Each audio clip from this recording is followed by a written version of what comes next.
यादव का अपने प्रत्याशी के समर्थन में जन प्रचार न करना कहीं ना कहीं उन्हें कमजोर करने जैसा है। ऐसा जहां पर सांसदों का टिकट कट रहा है वहां सांसद अपनी पार्टी छोड़ दूसरी पार्टी में शामिल हो रहे हैं।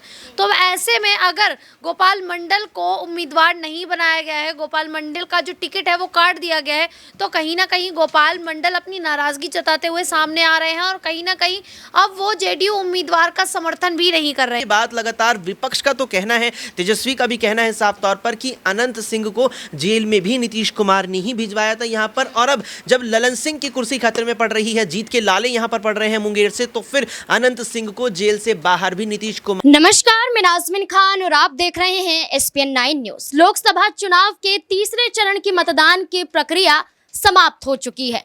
चौथे चरण के लिए यानी कि 13 मई को जो चौथे चरण के मतदान की प्रक्रिया शुरू होगी, उसके लिए तैयारियां अभी से सत्ता और विपक्ष की पार्टियों ने कर ली हैं। तैयारियां पूरी करती हुई नजर आ रही हैं, जनसभा को संबोधित किया जा रहा है। लेकिन अगर हम सिर्फ बिहार की बात करें तो बिहार की मुंगेर सीट, जिस पर मुकाबला अब बाहुबलियों का देखने को मिलेगा, जिस सीट पर मुकाबला आरजेडी वर्सेस जेडीयू में देखने को मिलेगा, तो वहीं जेडीयू पार्टी से बगावती सुर भी पनपते हुए नजर आ रहे हैं, क्योंकि एक मुद्दा जेडीयू पार्टी के तमाम विधायकों को मिलता हुआ नजर आ रहा है, जो कहीं ना कहीं तेजस्वी यादव से हाथ मिला सकते हैं।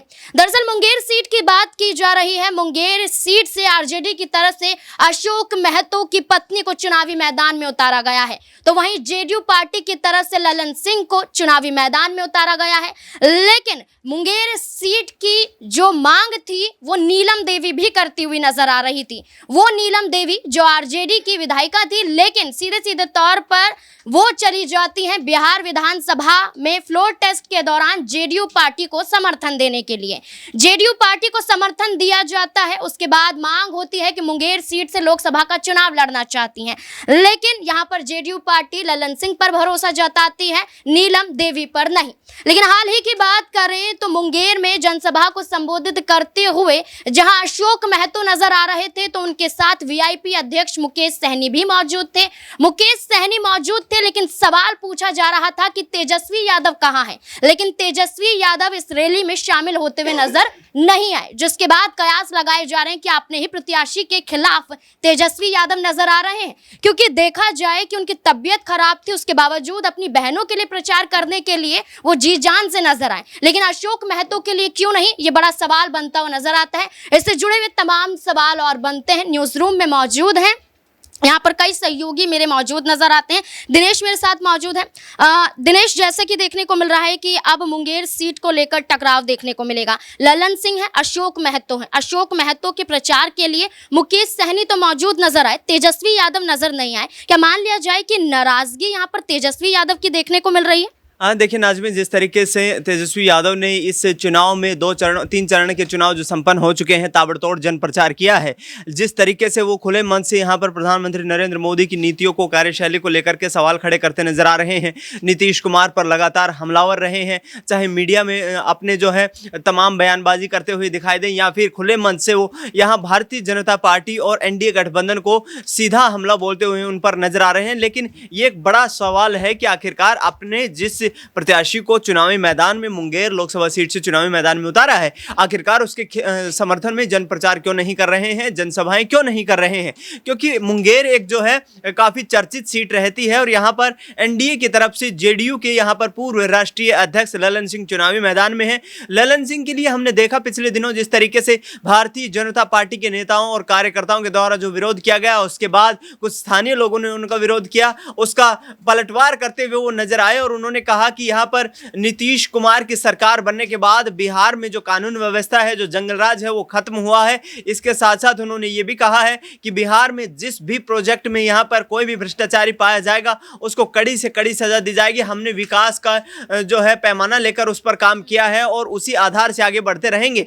लेकिन एक देखने वाली बात यह है कि आखिरकार जो स्थानीय लोग हैं, जो किसान हैं, जो नौजवान हैं, वो ललन सिंह की कार्यशैली को लेकर खुश नहीं है, और यहाँ पर तेजस्वी तेजस्वी यादव का अपने प्रत्याशी के समर्थन में जन प्रचार न करना कहीं ना कहीं उन्हें कमजोर करने जैसा है। ऐसा मौका बार बार राजनीति में नहीं आता है, और जब राजनेता एक अच्छे मौके की तलाश में होते हैं और उस मौके से चूक जाते हैं तो फिर उन्हें लंबा यहाँ पर संघर्ष करना पड़ता है। ऐसे में ये नजर आता है कि लल्लन सिंह को यदि यहाँ पर मुंगेर सीट पर घेर लिया जाता है तो वाकई में लड़ाई दिलचस्प हो जाएगी।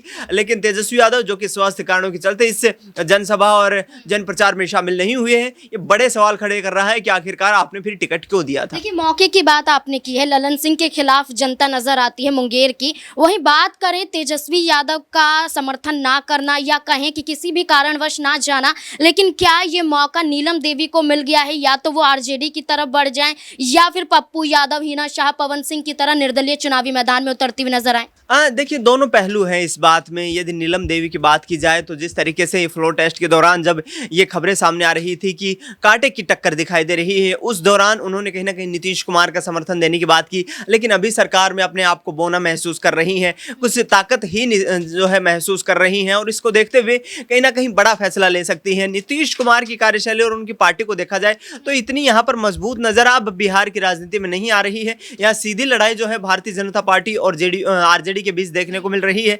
अब देखना ये होगा कि आखिरकार ये जो बागी नेता हैं, कभी उस दल में जाते हैं, कभी फिर से वापस लौट करके आ जाते हैं। इनका इस चुनाव में क्या इंटेंट रहने वाला है, और क्या लोकसभा चुनाव के जो बाकी चरण के मतदान होने हैं, जहां पर अभी नामांकन की जो है आखिरी तारीख नहीं आई है, वहां से कोई और निर्दलीय प्रत्याशी यहां पर किसी बड़े दल का साथ छोड़ करके मैदान में उतरता है। देखिए, बिल्कुल यहाँ पर जब नीलम देवी की चर्चा की जा रही है तो चर्चा जेडीयू पार्टी के विधायक गोपाल मंडल की भी की जाएगी, क्योंकि हाल ही में गोपाल मंडल का एक वीडियो वायरल होता हुआ नजर आ रहा है, जिसमें फिर से वो अपनी ही सरकार को कहीं ना कहीं फंसाने की कोशिश करते हुए नजर आ रहे हैं। वो ये भी कहते हैं कि बंदूक रखना, इस वीडियो में जो साफ तौर पर दिखाया जा रहा है, वो ये कहते हुए नजर आते हैं कि बंदूक रखना और मौके पर चलाना ये जरूरी हो जाता है, क्योंकि जो उनके गार्ड हैं, सुरक्षा गार्ड हैं, वो कोई काम करते हुए नजर नहीं आते। वो ये भी कहते हैं कि बिहार में हर किसी के पास कट्टा होता है। ऐसे बयानों का इस्तेमाल करना, ऐसे शब्दों का इस्तेमाल करना, ये दर्शाता है कि वो अपनी ही सरकार को घेर रहे हैं। वही गोपाल मंडल जो टिकट की बात करते हुए नजर आ रहे थे, वही गोपाल मंडल जो बाद में कहते हैं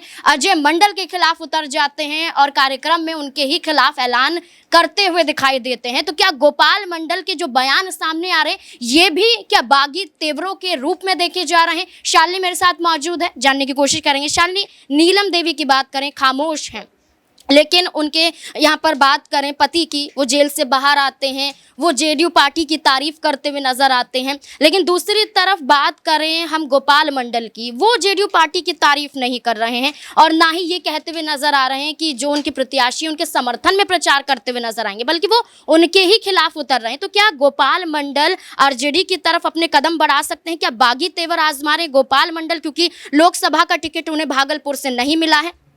देखिए नाज़मीन, जिस प्रकार से पहले भी ऐसी खबर आई थी कि पहले तो वो लगातार समर्थन कर रहे थे कहीं ना कहीं उम्मीदवार का, जेडीयू के समर्थन में ही थे, लेकिन बीच में जब उनके तेवर अलग देखने को मिले क्योंकि उन्हें सीट नहीं दी गई। अब ऐसे में कहीं ना कहीं, क्योंकि आपने देखा है कि जो पार्टी बदलने का दौर है वो लगातार जारी है, क्योंकि जहां पर सांसदों का टिकट कट रहा है वहां सांसद अपनी पार्टी छोड़ दूसरी पार्टी में शामिल हो रहे हैं। तो ऐसे में अगर गोपाल मंडल को उम्मीदवार नहीं बनाया गया है, गोपाल मंडल का जो टिकट है वो काट दिया गया है, तो कहीं ना कहीं गोपाल मंडल अपनी नाराजगी जताते हुए सामने आ रहे हैं और कहीं ना कहीं अब वो जेडीयू उम्मीदवार का समर्थन भी नहीं कर रहे हैं। ऐसे में ये कह सकते हैं कि कहीं ना कहीं गोपाल मंडल भी आरजेडी के समर्थन में मैदान में उतर सकते हैं, क्योंकि इससे पहले ये देखा गया था कि वो कहीं ना कहीं लगातार उम्मीदवार अजय मंडल का लगातार समर्थन कर रहे थे, लेकिन बीच में ही उनका ये रवैया सामने आया है। तो ऐसे में ये कहा जा सकता है कि वो आरजेडी की ओर रुख कर सकते हैं और आरजेडी में शामिल हो सकते हैं। देखिए, कहा कुछ भी जा सकता है, विधायक हो, सांसद हो, वो कदम जरूर उठाए जा रहे हैं और बिहार में ये तस्वीरें बार बार देखने को भी मिल रही हैं। यहाँ पर अक्षय मेरे साथ मौजूद है, जानने की कोशिश करेंगे कि अब मुंगेर सीट पर क्या कुछ देखने को मिल सकता है। अक्षय, जैसे कि बात करें, नीलम देवी जो मांग कर रही थी, मिलती नहीं है सीट, लेकिन यहाँ पर अशोक महतो की पत्नी नजर आती हैं, लेकिन पत्नी प्रचार प्रसार नहीं कर रही हैं, उनके यहाँ पर पति प्रचार प्रसार करते हुए नजर आ रहे हैं, भरे मंच पर वो खड़े हुए नजर आते हैं, उनकी पत्नी नजर नहीं आती। तो आरजेडी का समर्थन करने के बावजूद भी क्या हार का सामना उन्हें मुंगेर सीट पर करना पड़ सकता है? लल्लन सिंह क्या उनके मुकाबले में ताकतवर साबित होते हुए नजर आ रहे हैं? देखिए, अशोक महतो कहीं न कहीं बड़ी ही एक प्रबलता के साथ यहाँ चुनौती देते नज़र आ रहे थे ललन सिंह को। अब यहाँ पर एक अचानक से एक पूरा मामला पलटता है अनंत सिंह के बाहर आने से। अनंत सिंह नीतीश कुमार के छोटे सरकार रहे हैं, प्रदेश में छोटे सरकार के नाम से जाने जाते थे और एक वक्त ऐसा था बिहार की राजनीति में जब अनंत सिंह को नीतीश कुमार का सबसे करीबी कहा जाता था। लेकिन एक दौर फिर वो आया जब अनंत सिंह को यहाँ पर AK-47 और साथ में कुछ जिंदा कारतूस रखने के मामले में जब कोर्ट ने सजा 10 साल की 2017-18 में सुनाई थी, तो वहां पर ये जो पूरा मामला था ये मुख्य रूप से उठाया गया था नीतीश कुमार की ही अन्य किसी करीबी के द्वारा, जेडीयू के ही अन्य किसी नेता के द्वारा। नाम अब तक उसका जग जाहिर नहीं हो पाया है। ऐसे में अब ये बात लगातार विपक्ष का तो कहना है, तेजस्वी का भी कहना है साफ तौर पर कि अनंत सिंह को जेल में भी नीतीश कुमार ने ही भिजवाया था यहाँ पर। और अब जब ललन सिंह की कुर्सी खतरे में पड़ रही है, जीत के लाले यहाँ पर पड़ रहे हैं मुंगेर से, तो फिर अनंत सिंह को जेल से बाहर भी नीतीश कुमार ने ही निकलवाया है, जिससे वो ललन सिंह का बाहर आकर के समर्थन करे और यहाँ पर जो माहौल है ललन सिंह के समर्थन में यहाँ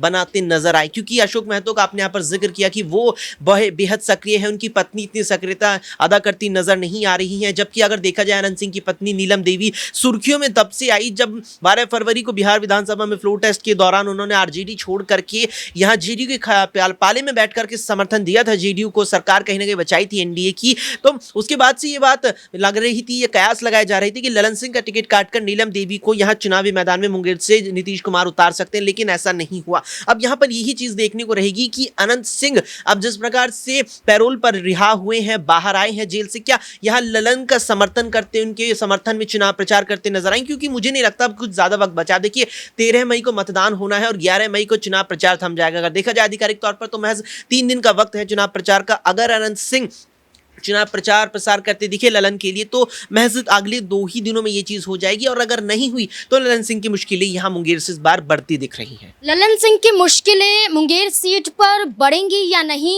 ये तो फैसला होगा, लेकिन तेजस्वी यादव अनंत सिंह को लेकर ये शब्दों का इस्तेमाल जरूर करते हुए नजर आए थे कि जब आरजेडी में थे तब आरोपी थे, जब यहाँ पर वो गुनहगार थे, लेकिन जब जेडीयू पार्टी की तरफ उनकी पत्नी चली जाती हैं और जब वो रिहा होते हुए पैरोल पर नजर आते हैं तो संत बन जाते हैं। ये बातें तेजस्वी यादव द्वारा कही गई हैं, यानी कि खुद ने जेल में पहुंचाया और खुद की ही सरकार कहीं ना कहीं उन्हें बाहर निकाल रही है, तो फेवर अनंत सिंह उनका करते हुए नजर आ रहे हैं। लेकिन इन तमाम मुद्दों के बीच में नीलम देवी का क्या स्टैंड रहने वाला है? क्या वाकई बगावत करती हुई नजर आएंगी? क्या नीलम देवी के साथ गोपाल मंडल भी शामिल नजर आएंगे? क्या आरजेडी की तरफ बढ़ेंगे? इस मुद्दे को लेकर आपकी क्या राय है? कमेंट सेक्शन में जरूर बताएं। देखते रहें SPN9 न्यूज।